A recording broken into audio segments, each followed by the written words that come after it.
We are live. Oh my gosh. They never want to make it freaking easy on themselves. They really don't. You would think after going up 3-0 and having a chance to close this out at home, being up 9 in the third quarter, they close it out, but no.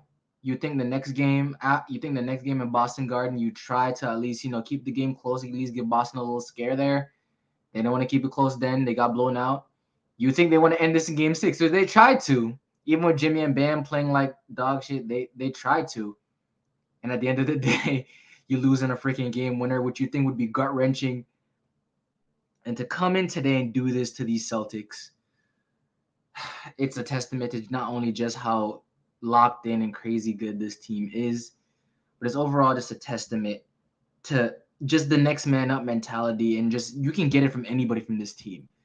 This entire series, Caleb had been giving them fits. Even Bam, I think game 3 when we blew him out, he only had 13 points, obviously, because there's no need for him in the fourth quarter after you destroyed him like that. But the next 2 games, he played absolutely awful. Then you look at Jimmy, that 5 of 21 performance, but the consistent guy was Caleb, who consistently gave you offense time and time. You just have to wonder, could he keep this up?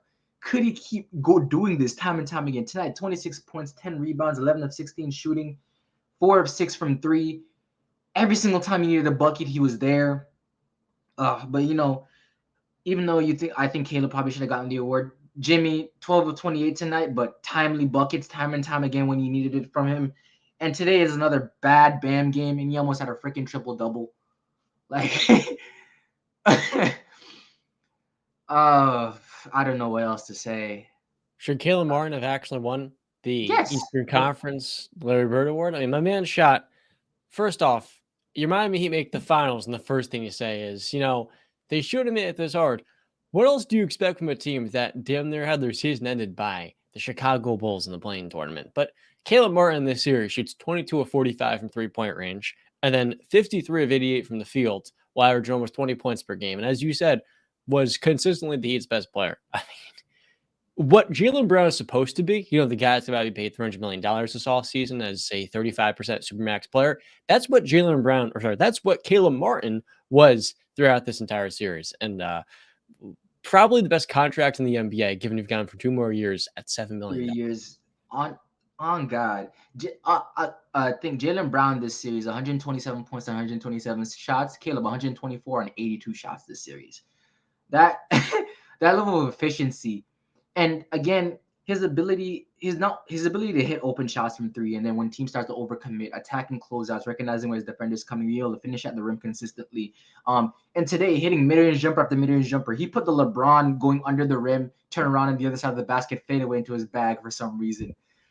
I just don't know. I'm just watching. I'm just watching this game. I'm just like, yo, and it's also just shows how important every single cog into this team is. Game 5, you lose Gabe, and you realize just how good his pick and roll defense is, and just him consistently as a ball handler. Because Kyle can't play a full starter's minutes anymore, but just him as a consistent ball handler, you realize how important he is to this team. Max this entire series hasn't been anything crazy, but he hit the shots when you need him to. Duncan, he can go to bed. He can go to bed tonight with those 2 threes that he missed, not haunting him for the rest of this offseason. We didn't become a laughing stock on NBA Twitter. Thank you, God. Again, and it just shows that how hard it is to come back from 3-0, because to lose 3 straight games and then to win 4 straight, even though you won 3 and you're the more talented team and the better team, that's what they like to say about Boston. You're gonna tire yourself out, and at that point, you really subject yourself to a lot of things like injury, like Jason Tatum had today. And I don't want to hear anything about him being injured for this game. We've been without Tyler Hero for this entire playoff run. Jimmy tweaked his ankle in this game too. We were without Gabe for a full game this series. I don't want to hear anything about injuries. I really don't. Yeah, props to him that he was able to play through a lot of the pain, but I don't want to hear anything about injuries. I really don't. He was, to be fair, as the Celtics' best player, playing at what? 40%? 30%, I'm not going to lie to you. I mean, he could barely get the ball off the floor. And That that's ankle's like gonna the be. worst part about playoff basketball. It's so damn long. The biggest game of the Celtics season, Jason Tatum in the first minute, first shot, first attempt driving to the rim, just lands in the guy's ankle. And then it ruins, like, this was a terrible game 7 from a basketball pleasure perspective. And it could have been a lot better if, if Brown's not going to show up, if Tatum's healthy, then we have ourselves a competitive game here. And I think that was what was so disappointing for a game that was so hyped up because of the historical relevance behind it. That's another thing. These two, even though yes, today was a blowout. While it is always fuck Boston, for me, it's also respect Boston. This team is every single time we meet in the playoffs is always a dogfight. The only time a series it's ever lopsided is when D Wade was by himself, and I think it was 09 or 08 or 09 where D Wade had 46, I think in game 3, and we won one game in that series, but overwhelmingly the big three of them just destroyed us. But every single time you meet them, it's always a dogfight. 2012, 2011, 2012, and now 2020, 2022, and now 2023. Constant dogfight, constant going at you. I think this is more of a rivalry in the past, I'd say 10 years, or in the past 20 years, than a Boston Lakers rivalry. Because I think we've met more than those two teams have, even though of course they have to meet in the NBA Finals. Right. But this is every single time these two teams meet, you just gotta chalk it in as going to be one of those dogfight series, and they put me in depression for about what 6 to 8 days there. Yeah, they put me in a. I'm just elated that we actually pulled this out. I don't have much to say. I already have the video recorded. It's probably gonna be out around like 1:30 today, but I'm just happy that that they were able to get this done. Is it a surprise to you that for a team that led the league in 3-point shooting last year, after everybody in the team could not make a 3-pointer for the first 3 quarters of the regular season, that in games 5 and 6, in games 6 and 7, the Heat shoot 50%, the Boston's 21%. And then in game 6, 44% to the Celtics, 20%. Boston, a team that was at the top of the league in 3-point shooting throughout the entire regular season. Did that surprise you, or is that something that most NBA fans just failed to remember? It felt like coming into this matchup where everybody was dogging on this Miami offense. That's what it seemed like to me, from my perspective. The 3-point shooting isn't the thing that the 3-point shooting didn't surprise me in a sense. It's just in a sense of this team just needed to get going. These guys, too many people have been in and out of the lineup. Max has been in the starting lineup or on the bench this entire season. No solidified role for certain guys. Caleb was either in the starting lineup and later in the season he was on the bench. Duncan was barely getting into the game sometimes. Like genuinely, the 3-point shooting just has to be about consistency. And in the playoffs, with sucks that Tyler went down. And that's another thing, but we'll get to that later. But Tyler goes down, everybody's roles get solidified, and you just get one hot shooting series, and it just keeps rolling over into the next. And that's another thing. This team just loves playing down to its competition because there's no reason why you shoot 31% versus the Knicks versus 51%, 54%, 46%, and then 50% tonight against Boston from 3. There's no reason why you shot 31% against the Knicks. But Well, it's if there's any team going to it's shoot 31% the from shooting 3 just against, didn't it's probably surprise the me. Knicks. Yeah. It's just I just love this team. I really do. And for the Tyler thing, for the people that wanted to talk about how it'll probably help that he's not playing. This series would have been over in 5 or 6 if Tyler was playing. Those games are Bam and Jimmy offensively didn't have it. Normally those are the games that Tyler would normally have it offensively. Those games that we are at 96 points or barely cracking 100 normally be in the 115s if Tyler is the one there. These games are Bam is barely has to constantly go one-on-one and getting the ball stripped, having to go in the post stuff that right now in his career he's only 25, but he's just not good at really solidify yet. Tyler is the best partner he has in the pick and roll that could get him easy buckets time and time again. Like genuinely, we need that man, and hopefully he can. I know they say he's probably nowhere near coming back yet. Hopefully, at some point we see him in this Denver series. But man, oh man, is he showing his importance to this roster? Even if we did find a way to get the NBA Finals without him, it'd have been a lot easier with him, and we would have won. And we probably would have a higher chance of winning this NBA Finals with him in this lineup healthy.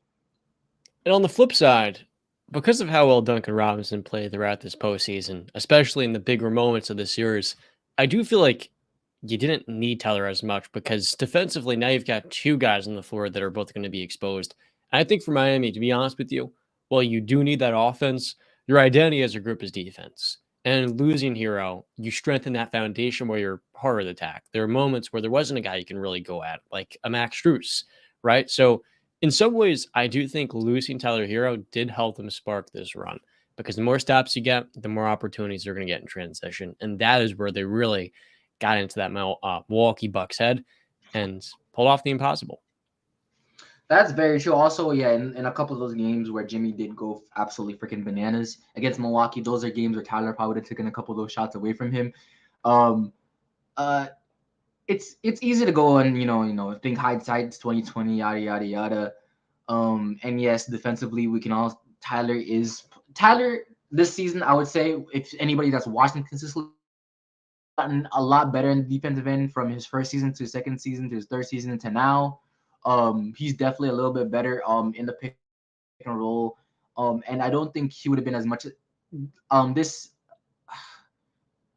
I just don't think the difference between him, Duncan, or Max defensively would have been that much worse with Tyler in the lineup in this case. I just don't. Yeah. While Max has a stronger body and core, he was still getting bullied. Um, and Tyler still brings that level of ball handling and calmness to his lineup. But another thing that it did help without him being in the lineup did though. Oh yeah, that's another thing. Switching Tyler's minutes with Kyle's minutes in certain games of the series would have been very much helpful. Um, but also overall, another thing that would really help with him, it would probably wouldn't have helped with him in this is Tyler's also, while he's been best pick and roll partner, he's also a little bit turnover prone. In Miami, one thing they did in this series is keep them turnovers low. Jaylen Brown had 8 tonight. The Miami Heat as an overall team had 7. How the hell did Jaylen Like, Brown have 8 turnovers? Like, he can't dribble. I thought we knew this. Victor Oladipo is not there though. It was Haywood Highsmith Highsmith. this time. I mean, next year it's going to be I a mean, new it generation. wasn't even Highsmith. Highsmith wasn't even forcing those turnovers. Everybody was just forcing those turnovers on him. Right. He had the one Haywood steal in the first quarter, I'm thinking of. But he got that on Jason Tatum, not even on. Jaylen Brown just has a very loose handle, and it's look, all NBA player, yes, great regular season. Shouldn't have been all NBA for a second team. Probably should have been third team, but they're gonna have to supermax that man now. And either you Are lose him they? for nothing. You want to lose I'm him for not paying nothing? Jaylen Brown the Supermax, bro. So you want to lose him for nothing? I'm looking to trade him. So you're gonna sign him and then trade him? Oh With wait, no, 1 year no. left in his contract, I've said this multiple times. I don't know if there's much of a gap between Jaylen Brown and Zach LaVine. And games like tonight show you when the shots aren't falling, what is he really bringing to the table? You know? That's another thing. And Tunnel vision going toward the rim. Can't dribble the ball consistently, and overall his defense is very much overrated. it feels like coming off the regular season he had from a production standpoint, this is the highest his trade value will ever be.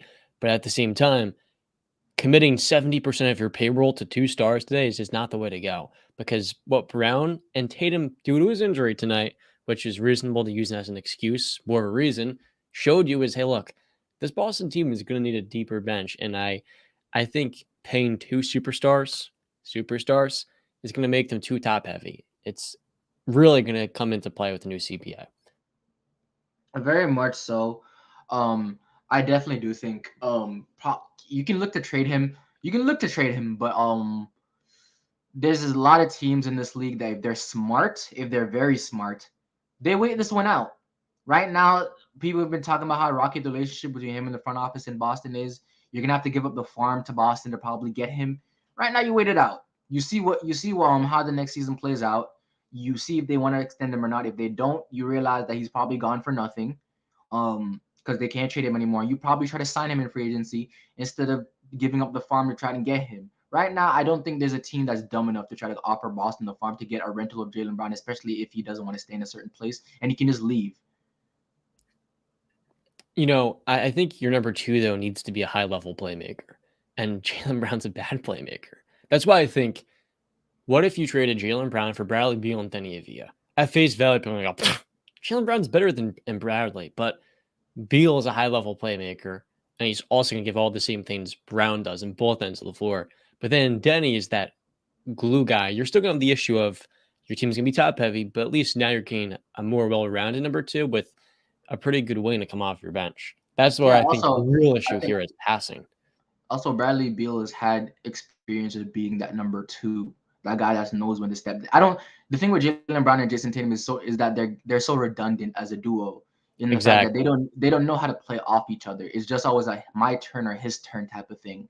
Um, so I understand where people are coming from, but yeah, genuinely, unless somebody offers, I just don't think there's a team that's gonna willingly offer the farm for him when they realize the relationship probably is that bad with the front office, and you can just wait another year before you can try to sign him. Because even if you do trade for him, um, because any team, when you see what Jaylen Brown is doing right now, obviously Jaylen Brown as your number one is going to be make you a lottery team, and I don't think a team like Portland right now is going to be very willing to trade somebody like Dame or even Anthony Simons and Shaden Sharp or something like that to get a Jaylen Brown to pair next to Dame. If they do, they're stupid.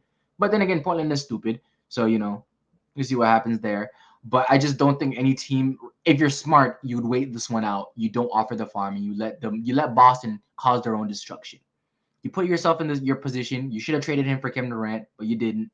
Um, and you're in the position right now. You're in this position right now. Um, Obviously, there's a couple of things that got you here. Obviously, you probably wish Jason Tatum didn't get injured. You probably have a higher chance. But do think Boston's just gonna run it back with this core and pay Jaylen Brown. I do think they have to pay him. Of course, his contract maybe is gonna be really really hard to move if at some point. But I just think the one this core constantly making it to the NBA. They made the NBA Finals last year. They're constantly going making deep playoff runs. Um, you just have to make the decision and sticking with this team. Jalen, even though Jaylen Brown has been redundant and he hasn't gotten better in the place he should have as a playmaker and as a ball handler, one thing you can always count is Jason Tatum always coming back better. Like this series, in the first two games, Jason Tatum was a very bad playmaker and was obviously turnover prone. And then they got blown out in game three. But the rest of the series, he adjusted and he was the best playmaker on the court for them, getting downhill, getting to the paint, constantly scoring with ease, finding his guys wide open. So Jason Tatum has obviously solved the problem that got him in a position where they were in a game 7 last year against the Miami Heat, while Jaylen Brown still hasn't figured that out yet. I think you bank on Jason Tatum getting a little bit better, and you try to move forward with this entire core, and hopefully next season, Jaylen Brown realizes that he needs to solidify by a number two and learn to play off Jason Tatum instead of trying to make this a 1A 1B type of situation. Yeah, I don't know. I don't think this is going to work with the Jays. I don't think it's gonna. I don't think it's gonna. I don't think it's gonna work. But I don't think they have much of a choice. You either put yourself in purgatory because they're gonna be strapped financially either way. No matter if you trade him, you're gonna have to get somebody else that's also high salary, and if you Sure. keep him, it's also gonna be high salary. So you're gonna be strapped with this either freaking way. I just don't think they have much of. I think it's what you're gonna get on the open market for Jaylen Brown is nowhere near as good as what you have with Jaylen Brown now, even regardless, because there's not a lot of teams that are as good defensively as the Miami Heat, especially at forcing people to make this many mistakes, like the Miami Heat do on Jaylen Brown. But also, you could probably have to constantly meet this team at some point in the playoffs, whether it's the conference finals or second round or something. Because I'm not gonna lie to you right now, with the way these teams constantly look and with how they're able to strap down and get this shit done, I'm looking at the Bucks and I'm just like, you have an aging Chris Middleton. Drew Holiday looks like he's about to retire soon. How long can Brook Lopez keep this up? Y'all not gonna be in these fights a lot like these two teams are. I think the Miami Heat and the Boston Celtics, you're probably gonna have to lock this in as probably another conference finals matchup again next year. So could we see and this is just kind of crazy to think about. Let's say in theory, Giannis wants out of Milwaukee, right? But they want to recoup a lot of assets.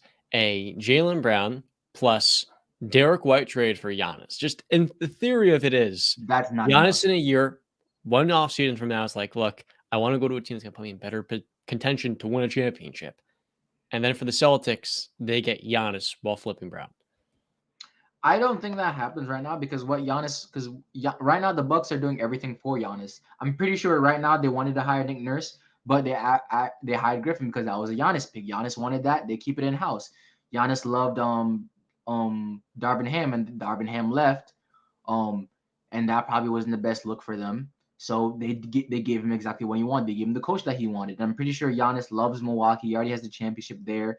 Um, I don't see Giannis. I don't see Giannis. Giannis is also so freaking loyal and just follows in line. Something. I don't think he's gonna be the type to even request a trade like that. Yeah, it's in the eye of the beholder. Yeah. But I got 5 more minutes on this stream. I have a video to get done. And I know John has some stuff he needs to get done too. I have 3 videos that need to get done in the next 3 days, and they're gonna be heavily freaking edited. Oh my gosh, we're in the finals, guys. And I don't care what anybody says about Denver and how good Denver is. This Heat team has always found a way to do something. And of course, I know your favorite team over here is Denver, so you're going to be rooting against us. And I love Jokic. I don't want to have to root against him in the playoffs. But hey, at this point, I'm going to ride with these guys until the wheels fall off. Don't be surprised, even if they only have 2 days of rest. Don't be freaking surprised if they find some way to take game one, because they always find some way to just pull some bullshit out of their ass to get it. They've been in the gutter in these past couple games of scoring, but somehow in game one of the series, they dropped 123 points.